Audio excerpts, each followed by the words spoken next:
अब जैसे जैसे प्लास्टिक वेस्ट मैनेजमेंट रूल्स और ईपीआर के कंप्लायंसेस बढ़ रहे हैं, तो आपका क्या एक्सपीरियंस रहा है? ये कितना आसान है मैनेज करना? I think if you look at it as a compliance तो हमेशा एक मेंटल बॉदरेशन रहेगा। हमारे साथ हैं मुदीप जी, आइए हम उनका स्वागत करते हैं। अगर अपन प्लास्टिक वेस्ट की प्रॉब्लम को देखें और प्लास्टिक पैकेजिंग के जो रूल्स हैं इसको देखें, तो प्रोड्यूसर्स पे क्या इसका इम्पेक्ट आया है? Producer, being a producer, I would say it would not make a large difference because EPR rules में कोई भी पार्टी रजिस्टर्ड है जो उन्हें ईपीआर रजिस्टर्ड पार्टीज के साथ ही डील करना होता है कि ये कितना पॉसिबल है, कितना ये इम्प्लीमेंट ऑन ग्राउंड हो रहा है और इसको कैसे इम्प्रूव किया जा सकता है।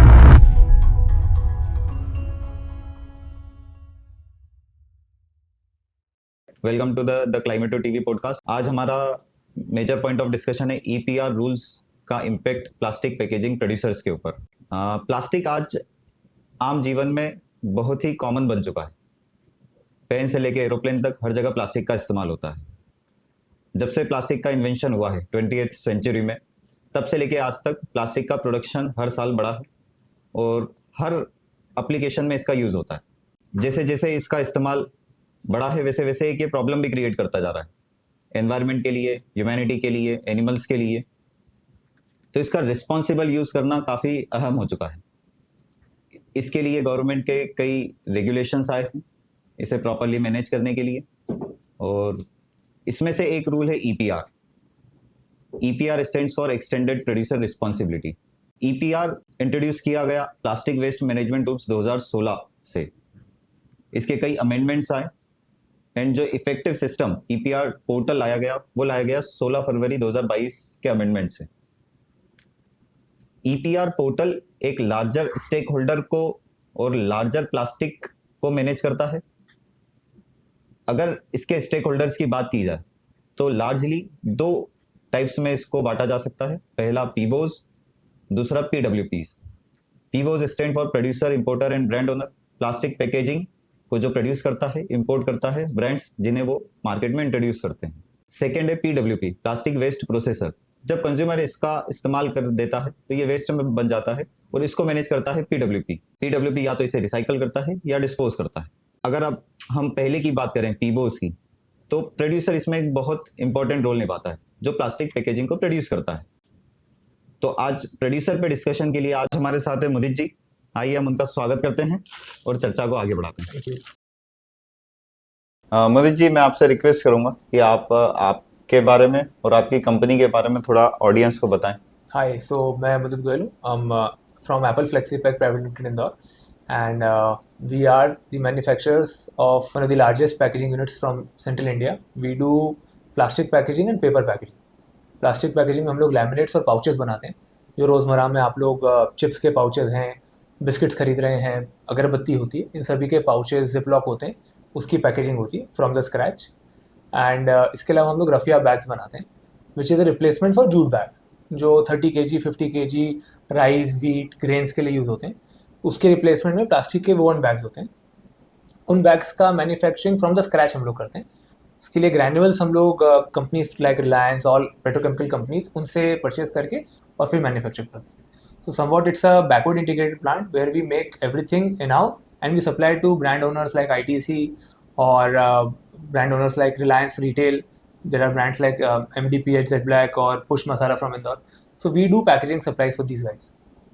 That is really great कि आज हमें जो पर्सपेक्टिव मिलेगा, एक बहुत लार्जर पर्सपेक्टिव मिल पाएगा कि इतने वेराइटीज के जो आप प्लास्टिक पैकेजिंग प्रोड्यूस करते हैं, तो इस पर ईपीआर ने किस तरह से इम्पेक्ट डाला है और क्या इसमें आगे संभावनाएं हैं। हाँ, तो मुदीप जी, अगर अपन प्लास्टिक वेस्ट की प्रॉब्लम को देखें और प्लास्टिक पैकेजिंग के जो रूल्स हैं इसको देखें, तो प्रोड्यूसर्स पे क्या इसका इम्पेक्ट आया है और प्लास्टिक वेस्ट की समस्या कितनी गहरी है, आपको क्या लगता है? फाइनली डेफिनेटली ये आ गया है और मच अवेटेड था जनरल पब्लिक के लिए। And producer, being a producer, I would से it would not make a large difference because everybody is actually willing to be more circular in the economy.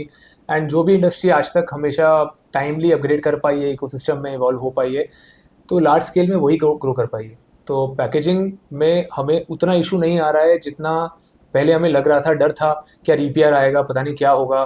Policy काफ़ी straight line है, आपको जो भी plastic बना रहे हैं उसको प्रोसेस करवाना है और प्रोसेस करवा के उसको वापस रीयूज़ करना है। हमारे मैन्युफैक्चरिंग प्रोसेस में उतना कॉम्प्लिकेशन नहीं है। रिसाइकलिंग कुछ पोर्शंस में टिपिकल है क्योंकि प्लास्टिक की रिक्वायरमेंट अलग अलग है, बट पैकेजिंग प्लास्टिक के अंदर क्योंकि मल्टी लेयर प्लास्टिक होता है विच वी कॉल एमएलपी, उसको रिसाइकल करना अभी स्टिल एक टास्क है जिसके लिए काफ़ी आर चल रही है। Still it's on floor and we are very hopeful to get good result out of it. That is really nice to hear कि जो प्रोड्यूसर्स हैं इन्होंने रूल्स को काफ़ी पॉजिटिवली लिया है और पूरा सपोर्ट है इस रूल्स को सक्सेस बनाने में और प्लास्टिक वेस्ट की समस्या को का समाधान लाने में। इसमें ये पॉलिसी में जो स्टार्टिंग रूल्स या बोलेंगे तो इसमें स्टार्टिंग रूल्स चालू होते हैं इसके रजिस्ट्रेशन से। इसमें जितने भी प्लास्टिक पैकेजिंग में जो भी डील करती है एंटिटी उन्हें ईपीआर पोर्टल पर रजिस्टर होना ज़रूरी है एंड कंपलसरी है। पर जहाँ तक देखा गया है प्लास्टिक पैकेजिंग में इंडिया में काफ़ी प्लेयर्स हैं, पर जो ईपीआर पोर्टल पर आए हैं वो कहीं ना कहीं कम है। तो ये क्या रोज़मर्रा के बिजनेस में आपको इम्पेक्ट डालता है और इसमें क्या आपके कोई सजेशंस हैं? देखिए, प्रोसेस जो बनाया गया है वो काफ़ी ईजी और I think companies like Climateo definitely helps in this कि उसको रजिस्टर करवाना इतना लेंदी प्रोसेस नहीं है। बट वी बीइंग इंडियंस और जनरल इंडियन मेंटालिटी ये है कि कोई भी चीज़ है तो एक रेजिस्टेंस है। उस रेजिस्टेंस के अंदर जीएसटी हो या इनकम टैक्स हो, एक जनरल रेजिस्टेंस है कि यार इसमें कुछ ना कुछ कॉस्ट जुड़ी है तो इसको पेंडिंग किया जाए। कुछ लोग इसको अवॉइड कर रहे हैं, जैसे आपने बोला लार्जर पीपल हैं जो मैन्युफैक्चर कर रहे हैं या कंज्यूम कर रहे हैं, टेस्टर कम हो रहे हैं। बट जब जब इसके फ़ायदे सबको ग्राउंड लेवल पे दिखते हैं तो लार्जर स्केल पे लोग आ जाते हैं। सबसे पहले हिट तो लार्जर प्लेयर्स को लेना पड़ता है, मीडियम टू लार्ज प्लेयर्स को। Small players always avoid to be a part of it. मुझे ऐसा लगता है कि शुरुआत अच्छी है और परसेंटेज वाइज देखा जाए तो आई थिंक काफ़ी अच्छा परसेंटेज है which have turned up to register at least. All big brands have registered. All big producers are already there. CPCB has been very sensitive in all this. किसको pressure करना है, किसको नहीं करना है, इस तरीके से किसी पे अनड्यू प्रेशर नहीं डाला जा रहा है कि यार आपने नहीं करा तो डरा के करा जाएगा। तो आई थिंक ये एक बहुत पॉजिटिव चीज़ है जिसमें रजिस्ट्रेशन प्रोसेस इतना टिपिकल नहीं माना जाता है। ये बहुत ही पॉजिटिव आपने मैसेज दिया है कि जो इसमें माइक्रो और स्मॉल मैन्युफैक्चरर्स हैं उन्होंने गवर्नमेंट ने उन्हें बहुत रियायतें दी हैं, जिन्हें ईपीआर ऑब्लिगेशंस में से छूट दी गई है। उन्हें सिर्फ कंप्लायंसेस करने के ऑब्लिगेशंस हैं ताकि एक प्लास्टिक पैकेजिंग की ट्रेसेबिलिटी कंप्लीट हो सके।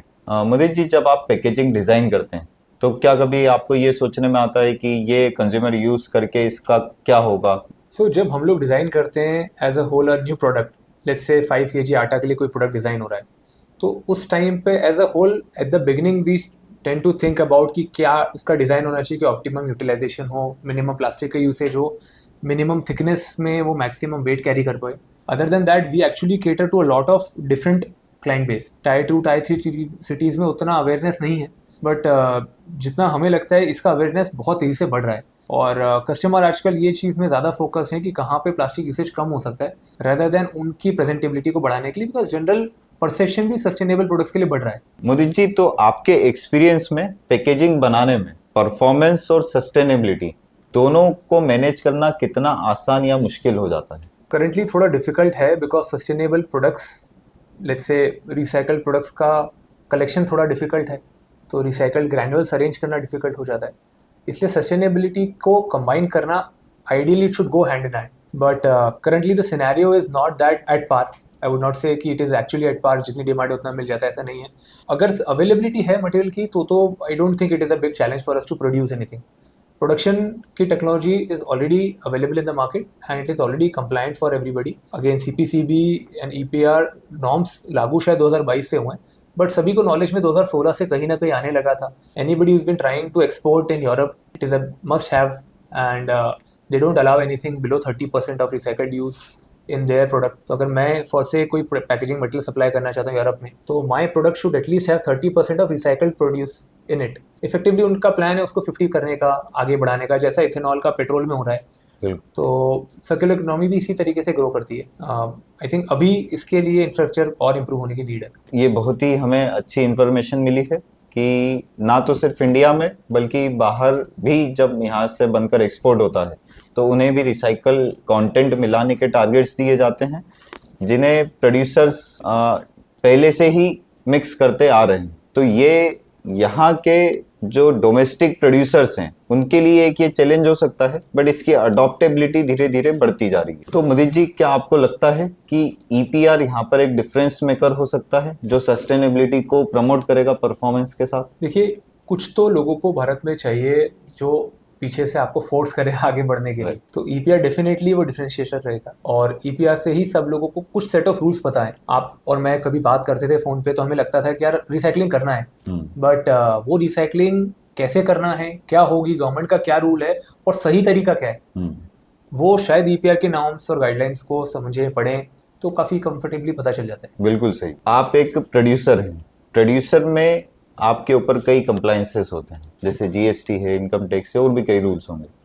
अब जैसे जैसे प्लास्टिक वेस्ट मैनेजमेंट रूल्स और ईपीआर के कंप्लायंसेस बढ़ रहे हैं, तो आपका क्या एक्सपीरियंस रहा है? ये कितना आसान है मैनेज करना? I think if you look at it as a compliance, तो हमेशा एक मेंटल बॉदरेशन रहेगा। काम तो ऐड होता ही है, but I think that would only be limited to accounts team और paper work part. General work में कुछ ऐड नहीं होता है, and once it becomes a part of the business then it is a rotational thing, it's just a part of the business. तो GST आया तो पहले सबको लगा काम बढ़ गया, इतने सारे रिटर्न बढ़ गए। इनकम टैक्स में न्यू रिजीम, ओल्ड रिजीम आया तो सभी को लग रहा है काम बढ़ रहा है, बट इफेक्टिवली उसके लॉन्ग टर्म इफेक्ट तो हमेशा अच्छे ही रहे। तो ईपीआर पहला ऐसा है जिसमें पहले दिन से सब कुछ ऑनलाइन है, तो आई think it's a big relaxation. तो हम लोग को शायद लेस ग्रे एरिया को देखें और ज्यादा वाइट एरिया को देखे तो अच्छा रहेगा। I think it is very comfortable, क्योंकि सर्विस प्रोवाइडर्स हैं, आप लोग हैं, और डेटा आप लोग ले लेते हैं। डेटा देना, अब देना तो पड़ेगा, डेटा दे देंगे तो उसके बाद तो फिर मुझे नहीं लगता कि इतना बड़ा कोई कंप्लायंस इशू है। एक समय हमने देखा था जब ईपीआर इंट्रोड्यूस हुआ था, तो हमें हर हमारे क्लाइंट को समझाना होता था। आप भी आपके क्लाइंट्स को समझाते थे कि क्यों ईपीआर जरूरी है। 16 फरवरी 2022 से अगर आज की तारीख में देखें तो क्या इसका अवेयरनेस बढ़ा है? क्या क्लाइंट्स अब इन्हें अडॉप्ट कर रहे हैं? डेफिनेटली अवेयरनेस बढ़ा है, और इसका बहुत सिंपल उदाहरण ये है कि अब लोगों को, जो लोग रजिस्टर्ड नहीं है, उनको aware by willingly they not a part of it. उनको पता है कि मैं इसका पार्ट नहीं हूँ। पहले ऐसा था कि हमें तो पता ही नहीं है कि ये क्या नॉर्म्स है, हम तक तो कोई आएगा ही नहीं। It is still the grass root, everybody knows about it, and every small to medium player is probably a part of it. In a city like Indore, जो ऑलरेडी क्लीनलीनेस के लिए बहुत अवेयर है, हम लोग के यहाँ कलेक्शंस काफ़ी बेटर है दूसरी सिटी से, तो शायद यहाँ पे अवेयरनेस हायर है। मेरा बहुत एक्सपीरियंस नहीं है नॉर्दर्न मार्केट में या सदर्न मार्केट में, बट जितना मैं महाराष्ट्र मार्केट और राजस्थान में जानता हूँ, उन लोगों का तो डेफिनेटली इसमें अवेयरनेस अच्छा है। इनफैक्ट बैंगलोर साइड तो people are actually looking only for sustainable packaging. I recently had a interaction with a client who looks into granular kind of products, जो मॉर्निंग ब्रेकफास्ट के लिए। तो उनका सिर्फ एक ही पॉइंट था, हमें ऐसा प्रोडक्ट चाहिए जो हम लोगों को, कस्टमर को यूज़ करने के दौरान भी कोई नुकसान ना हो और बाद में भी एनवायरनमेंट को प्रॉब्लम ना दे। तो कहीं ना कहीं लोगों के क्वेश्चन के अंदर रेट्स के अलावा ये भी एक पॉइंट आया है कि रेट्स क्या है, कितने दिन में माल मिलेगा, उसके अलावा ये भी एक पॉइंट आया है मार्केट में। जो लोग रजिस्टर्ड हैं, जो कंप्लाइंट हैं, जैसे आप हैं, और जो लोग रजिस्टर्ड नहीं है, अनकम्प्लाइंट है, so does it feel like unfair thing कि वो रजिस्टर्ड नहीं है and you are paying the cost, you are making all the compliances, you are making the efforts? So see, no pain no gain, I will say. अगर हम market में हैं, कुछ लोग इनकम टैक्स नहीं भरते हैं, कुछ लोग टैक्स भरते हैं, तो जो टैक्स भर रहे हैं उनको ये लगेगा कि इनकम टैक्स नहीं भरने वालों को भी रोड फ्री में मिल रही है। तो इसका ये मतलब तो नहीं है कि अपन उसके लिए बुरा फील करें। ये एक ऐसी राह है, जो ऐसी रोड है जिसके बिना इंडस्ट्री आने वाले समय में सर्वाइव नहीं करेगी। जितना पुराना एक्सपीरियंस रहेगा हमारा, हो सकता है आने वाले 10 सालों में ये, इसके बिना इंडस्ट्री डिज़ाइन ही नहीं हो सके। उस वक्त हम लोगों के पास 10-12 साल का एक्सपीरियंस होगा और कोई और व्यक्ति नया एक्सपीरियंस वाला होगा, तो he'll have to fall and learn, and we would probably have fallen and learned with a little cost. Cost पहले लग रही है, बट बाद में बड़ी कॉस्ट से बच जाएंगे, ये थॉट प्रोसेस है। कोई भी बड़ा एंटरप्राइज किसी भी कंप्लायंस को पूरा करने में इच्छुक रहता है, उसका रिवॉर्ड इमीडिएटली भी मिलता है। Any big industries, any big corporate, may it be Godrej or may it be Coca-Cola, the first thing that they have in their vendor registration forms are now EPR. The first thing that they want. If you're not registered, we can't even apply to be their suppliers, HUL or P&G, any big corporate you want. So it is one of the most important things. People will eventually learn about it. But अभी लोग नहीं सीख रहे हैं, इससे दुखी हों या खुशी हों ये मुझे नहीं पता। That is really progressive mindset that you have. Right. और इस तरह के अगर लोग आगे आएंगे और पॉलिसी को सपोर्ट करेंगे तो I think it will be a huge success. और ये एक्चुअल में ग्राउंड लेवल पर प्लास्टिक वेस्ट की प्रॉब्लम को सॉल्व करेगा। जैसे जैसे समय बढ़ रहा है ईपीआर में नए नए टारगेट्स आ रहे हैं, जिसमें से एक टारगेट है कि आपको प्रिंटिंग एंड लेबलिंग की रिक्वायर आपको करना कंपलसरी है। तो आपको क्या लगता है ये आपके प्रोडक्शन में कोई मेजर चेंज कर रहा है और you can adopt to these changes? So majority of packaging जो इंडिया में हो रही है वो कस्टमाइज्ड प्रिंटिंग के साथ होती है, एंड कस्टमाइज्ड प्रिंटिंग में वन टाइम चेंजेस होते हैं, उसके अलावा इसमें कोई शिफ्ट नहीं है। स्पेशली कोई नया प्रोडक्ट है, कोई नया ब्रांड लॉन्च हो रहा है या कोई नया साइज डेवलप किया जा रहा है, उस दौरान में ये पहले मोमेंट्स आपके माइंड में है तो कोई कॉस्ट एडिशनल है ही नहीं, कोई सिस्टम में एडिशनल रिक्वायरमेंट नहीं है। पुराने जो ब्रांड्स चले आ रहे हैं उनके लिए एक बहुत छोटा सा एक चेंज है, I would say a small email to their list. Other than that I don't think उसका कोई कोई कॉस्ट है इसका। प्रिंटिंग और लेबलिंग के साथ ही एक नया रूल 1 अप्रैल 2025 से आया है, जिसमें आपको रिसाइकल्ड कंटेंट मिलाना आपकी पैकेजिंग में कंपलसरी हो गया है। आपको इसको लेकर क्या थॉट्स हैं? जब आप फूड एप्लीकेशंस में पैकेजिंग देते हैं तो क्या ये मिलाना पॉसिबल है? देखिए, काफ़ी चीज़ों में शायद हम लोगों को आइडिया इसलिए नहीं पड़ पाता है कि वो लिख के नहीं मिला है, बट क्योंकि प्रिंटिंग एंड लेबलिंग के साथ अब ये लिख के देना है कि रिसाइकलिंग हो रहा है, तो शायद हम लोग के जनरल सोशल अवेयरनेस में आ जाएगा। बट इफेक्टिवली ये हो ही रहा था। रिसाइकल्ड प्रोडक्ट को मिलाना is the need of an hour. और जिस तरीके से रॉ मटेरियल प्राइसेस बढ़ रहे हैं, कहीं ना कहीं उस चीज़ को कम्बैट करने के लिए भी रिसाइकल्ड प्रोडक्ट्स को यूज़ करना बेनिफिशियल है, हम जैसे मैन्युफैक्चरर्स के लिए, हम जैसे प्रोड्यूसर्स के लिए। इसको करने की technology, like I said earlier, available है, और ये और बढ़ रही है। इससे कोई क्वालिटी में इम्पैक्ट मेजर नहीं आता है। अगर कोई स्मार्टली इसको प्लान करे तो बिल्कुल भी इम्पैक्ट नहीं है। फूड ग्रेड पैकेजिंग की बात किया जाए तो काफ़ी समय से, I would say from last 4 years, तो डेफिनेटली फूड ग्रेड पैकेजिंग में रिसाइकल्ड प्रोडक्ट्स का यूज़ काफ़ी अच्छी तरीके से किया जा रहा है, and it has been a welcome thing. probably in Africa also we have been supplying to some coffee and tea manufacturers जो उसके पैकेजिंग करते हैं, तो they were very happy when we supplied them a partial recycled product in this. So it should be either some portion of product should be recycled or the whole packaging can be recycled easily. This is what they require. तो क्या food safety के regulations जो हैं वो इस चीज़ को allow करते हैं कि आप रिसाइकल्ड ग्रेन्यूल्स मिला सकते हैं फूड पैकेजिंग में? देखिए, फूड सेफ्टी के कोई भी नॉर्म्स में रिसाइकलेबिलिटी कहीं हिंडर नहीं करती है। रिसाइकलेबिलिटी हिंडर तब करेगी जब प्रॉपर रिसाइकलिंग प्रोसेस नहीं यूज़ की गई हो। किसी भी तरीके से अगर आप उसके कंटामिनेशन को वहीं छोड़ देंगे, और वो किसी भी टाइप की कंपनी में पैकेजिंग जहाँ बन रहा है वहाँ पे नॉर्म्स फॉलो नहीं होते फूड सेफ्टी के, वहाँ ये इश्यूज़ तो हमेशा रहेंगे। ओके। बट ये इश्यूज़ का रिसाइकलेबिलिटी से ज़्यादा इम्पैक्ट उस कंपनी के पर्सनल एथिक्स पे है। अगर वो ऐसी जगह प्रोक्योर कर रहे हैं अपने रिसाइकल प्रोडक्ट्स को, या खुद मैन्युफैक्चर करें रिसाइकल प्रोडक्ट, वहाँ हाइजीन मेंटेन करना is a must. And I would say small players are also making food grade products, bigger players are making, but why do we prefer buying bigger brands? Because bigger brands we are assured कि वो hygiene maintain करते हैं। उसी तरीके से packaging units भी अब कहीं ना कहीं उस दायरे में आई। राइट। बट डेफिनेटली कुछ जगह तो ऐसी होती है जहाँ पे फूड रेगुलेशंस नहीं अलाउ करते हैं। फार्मा में कुछ ऐसी रेगुलेशंस है जहाँ पे कभी कभी इस टाइप के हम लोग को क्वेश्चंस आए हैं कि ये शायद नहीं अलाउ किया जाएगा, तो वहाँ पे तो फिर नहीं कर सकते। Overall in the larger picture it is, I would से, मच अलाउड। बिल्कुल, एक ये वेलकम इनिशिएटिव है सीपीसीबी का कि आप इसे मिक्स कर रहे हैं और एक सर्कुलर इकोनॉमी को प्रमोट कर रहे हैं। ईपीआर रूल्स में कोई भी पार्टी रजिस्टर्ड है जो, उन्हें ईपीआर रजिस्टर्ड पार्टीज के साथ ही डील करना होता है। तो मैं मुदीत जी से ये पूछना चाहूँगा कि ये कितना पॉसिबल है, कितना ये इम्प्लीमेंट ऑन ग्राउंड हो रहा है और इसको कैसे इम्प्रूव किया जा सकता है? So I will start with the last question actually, कैसे इंप्रूव किया जा सकता है, उसी के लिए पॉडकास्ट है I think. And I am very happy कि हम लोग इस टाइप का कोई अवेयरनेस फैलाने के लिए डिस्कशन कर रहे हैं, because awareness is the only solution for this.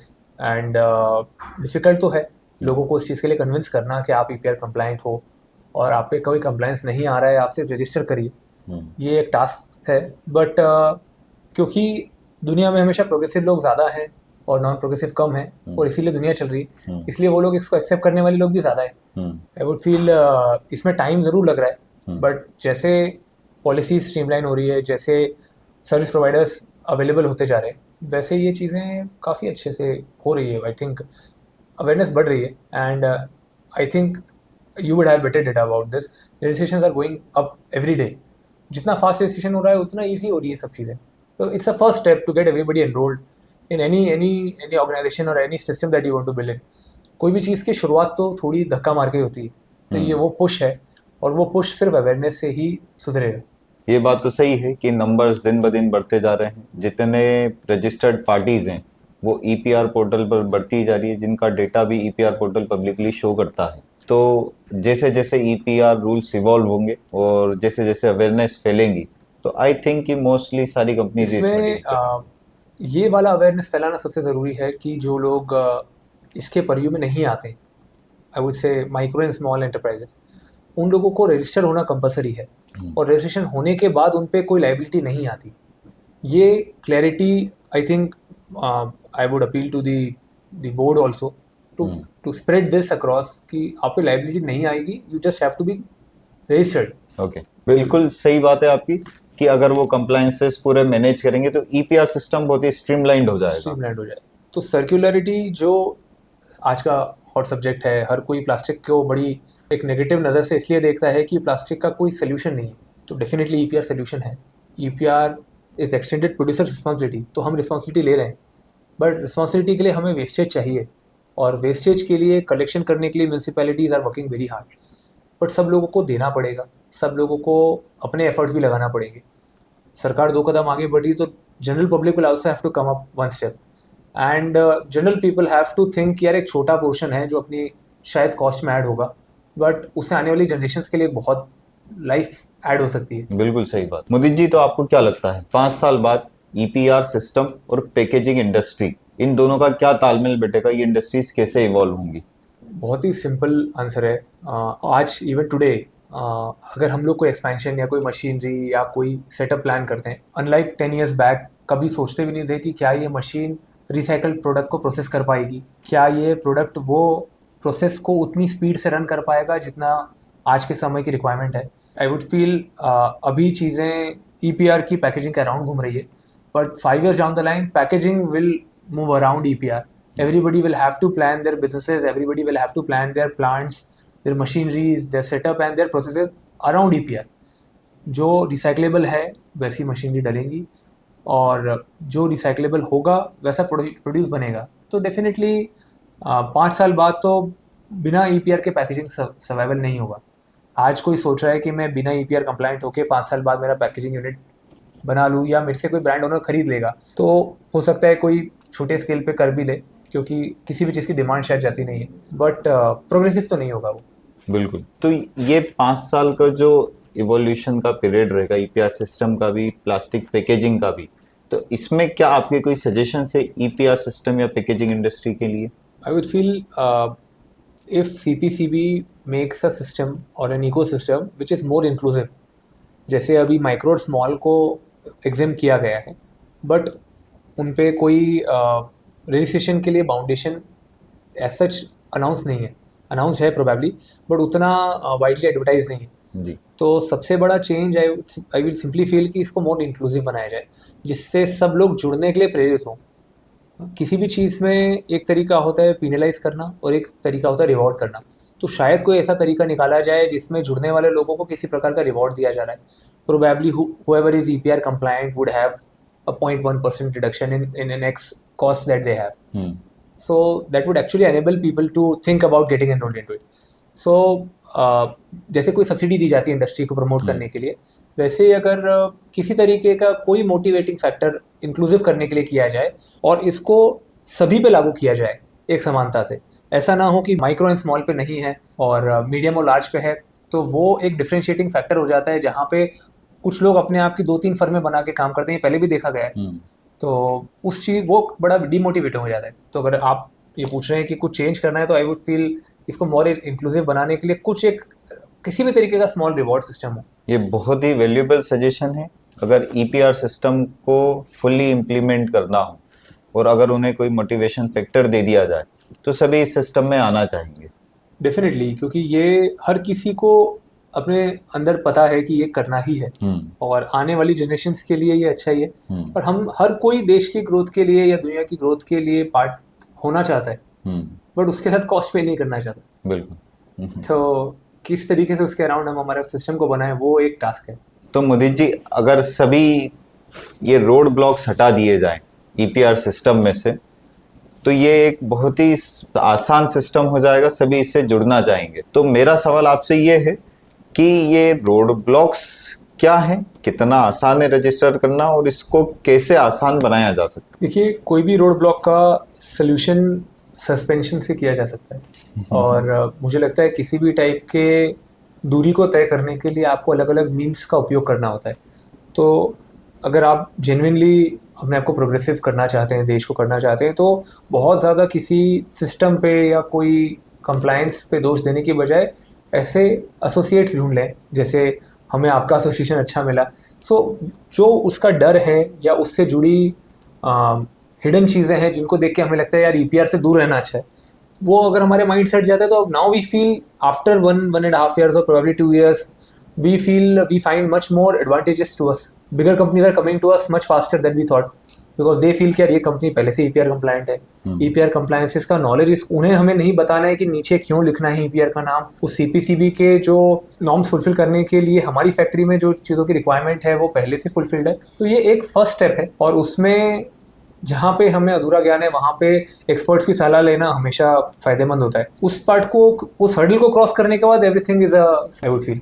बिल्कुल, अगर ईपीआर सिस्टम को समझा जाए और सभी अपने ऑब्लिगेशंस सभी को क्लियर हो, तो उनके डिसीजंस फास्टर हो सकते हैं। इसके लिए सरकार अवेयरनेस कैंपेन्स तो चलाती है, बट कहीं ना कहीं अगर एक्सपर्ट से इन्हें समझा जाए, इनके आगे के इम्पैक्ट्स को समझा जाए, तो सभी के लिए यह चीज़ आसान हो जाती है। अभी तक ये समझा जाता था कि सस्टेनेबिलिटी सिर्फ बड़ी कंपनीज के लिए है, जो बड़ी कंपनीज है उन्हीं लोगों ने सिर्फ फॉलो इसे करना चाहिए, पर कहीं ना कहीं ईपीआर सिस्टम ने सस्टेनेबिलिटी को प्लास्टिक की सभी कंपनी से जोड़ा है। तो मोदी जी, इस बारे में आप क्या कहना चाहेंगे?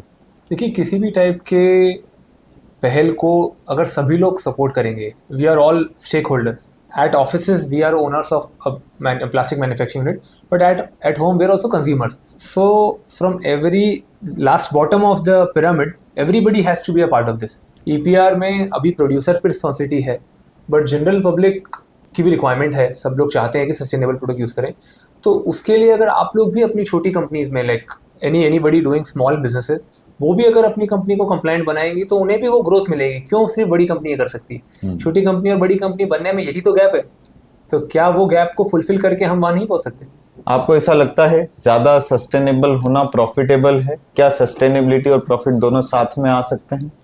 देखिए, प्रॉफिट एक बहुत ही सब्जेक्टिव चीज़ है। प्रॉफिटेबिलिटी लॉन्ग टर्म विजन में बिना सस्टेनेबिलिटी के पॉसिबल नहीं है। सस्टेनेबिलिटी के भी कई मायने हैं। सस्टेनेबल होना ये नहीं है कि आप सिर्फ प्लास्टिक का यूज़ कम करें, प्लास्टिक का सही यूज़ करें, उसको सही रिसाइकल करें। आपके बिजनेस की सस्टेनेबिलिटी तब आएगी जब आपके पास लोग होंगे आपके प्रोडक्ट को कंज्यूम करने के लिए। हो सकता है आप साबुन बनाते हो सकता है आप एडिबल मैगी जैसा कोई प्रोडक्ट बनाते हो, मसाला बनाते हो। वो सब प्रोडक्ट्स की पैकेजिंग की लाइफ बढ़ेगी। हम जानते हैं प्लास्टिक की पैकेजिंग का रिप्लेसमेंट पेपर की पैकेजिंग है या ग्लास पैकेजिंग है, रिजिड टाइप के अलग प्रोडक्ट्स भी हैं, बट क्या उनके कार्बन फुटप्रिंट्स इससे कंपैरेबल हैं? तो ओवरऑल सर्कुलर इकोनॉमी बनाने के लिए ऐसा ना हो कि एक तरफ खाई और एक तरफ कुआ हो जाए और हम लोग उसके लॉन्ग टर्म प्रोसेस से इसलिए भागें कि ईपीआर है या कोई सरकारी नॉर्म आ गया।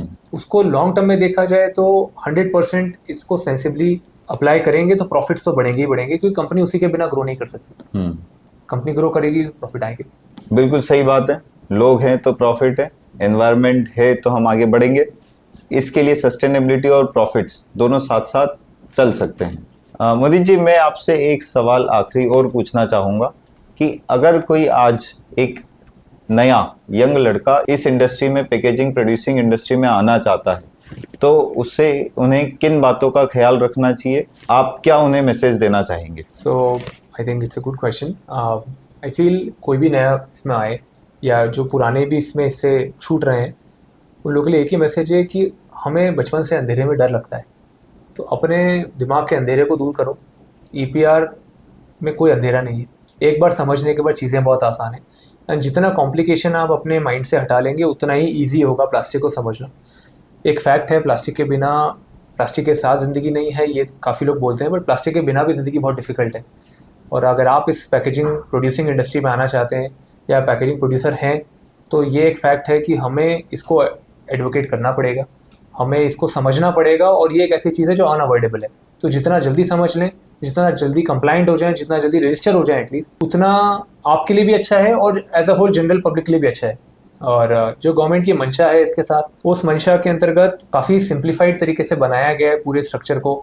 वेबसाइट काफ़ी अच्छी है, जनरल हिकअप्स आते रहते हैं, और I am sure CPCB is doing really well to address those things, but anybody coming new into it should first address EPR, because जो पुराने माइंडसेट के लोग हैं वो तो इससे डर रहे हैं। तो you will at least have an head start on this part. बाकी चैलेंजेस तो हैं इंडस्ट्री के जो आपको फेस करना है, तो एटलीस्ट इससे अपने आप को फ्री कर लो। बिल्कुल सही है। जिस तरह के विचार आपके हैं, तो मुझे ऐसा लगता है कि कहीं ना कहीं प्लास्टिक वेस्ट की समस्या इंडिया वर्ल्ड में नंबर 1 रहेगा इसे सॉल्व करने में। और जैसे आज जहां पर अपन ये बातचीत कर रहे हैं, इंदौर तो नंबर 1 इंडिया में है ही पिछले 8 सालों से। मुझे ऐसा विश्वास है कि इंडिया बहुत इसमें अच्छा काम करके दिखाएगा और बहुत आगे बढ़ेगा सर्कुलर इकोनॉमी को बढ़ाने में। मोदी जी, तो प्लास्टिक पैकेजिंग इंडस्ट्री किस तरह से रिसाइकलिंग की ओर बढ़ रही है, किस तरह से इसमें चल रहा है?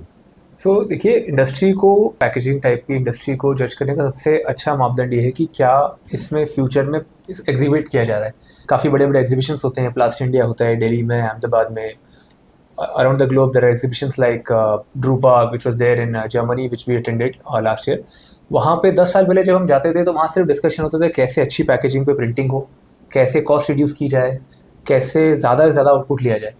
बट इस साल देख के बड़ी खुशी हुई कि मैक्सिमम जो बस था around, it was all about कैसे ये मशीन हमारी रिसाइकल प्रोडक्ट को अच्छे से अच्छा बना सकती है, खराब से खराब वेस्ट का कैसे ऑप्टिमम प्रोडक्ट बने जो as good as virgin reply दे अपने को, रिटर्न्स दे अपने को। सो आई थिंक ये काफ़ी एविडेंट है around the globe. If you see all packaging company machine manufacturers are only discussing about how good machines they are making which are adhering to the requirements for recyclability. And EPR जो लोग नहीं समझ रहे हैं वो लोग बड़ी technology से मिस कर जाएंगे अगर इस चीज़ को नहीं समझेंगे तो डेफिनेटली बड़ा एविडेंट है अराउंड द ग्लोब इसका बिग बज़ है। Specifically Europe probably could be torch bearer in this, but India is doing superbly well because all big players in India are actually investing hugely into buying machines जो अच्छा recycled product बनाए, even though the scrap quality is very bad. So bigger companies from Europe are setting up their plants in India to sell machines which are able to convert very very poor quality of scrap into a very good quality of plastic virgin material. And good companies who are doing Make in India campaign also are backed for the next 1.5 years or 2 years. So that is again a very clear sign that you can see जो लोग इसकी machine बनाते हैं recycling की, उनके पास कितनी demand, और ये डिमांड सब बड़े कॉर्पोरेट्स की तो है पर छोटों की भी आनी है। बिल्कुल तो है। तो इस वीडियो में आज हमने प्लास्टिक पैकेजिंग और उसके इम्पैक्ट्स के बारे में जाना। तो अगर आप चाहते हैं कि हम किसी स्पेसिफिक टॉपिक पर बात करें तो please comment down below, and also don't forget to like, share, comment and subscribe Climateo TV. Thank you.